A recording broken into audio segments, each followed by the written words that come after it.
తెలంగాణలోని పలు జిల్లాల్లో పెట్రోల్ డీజిల్ కొరత తీవ్ర రూపం దాల్చింది.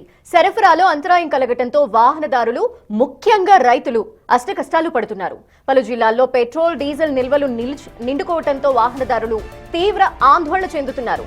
నిత్యావసర వస్తువుల రవాణా నుంచి మొదలుకొని సామాన్యుడి ప్రయాణం వరకు అన్ని ఇంధనంపైనే ఆధారపడి ఉండటంతో ఈ కొరత జనజీవనాన్ని అస్తవ్యస్తం చేస్తోంది.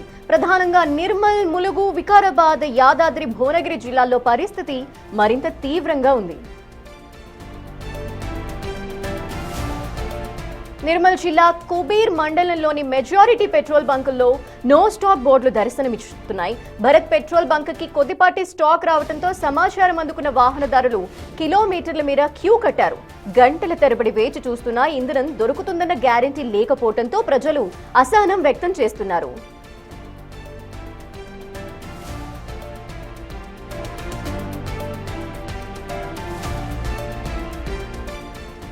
ములుగు జిల్లా వెంకటాపురం మండలంలో పెట్రోల్ డీజిల్ కోసం యుద్ధ వాతావరణం నెలకొంది.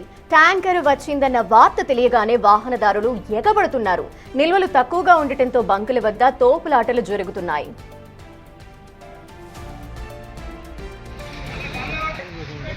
అంతే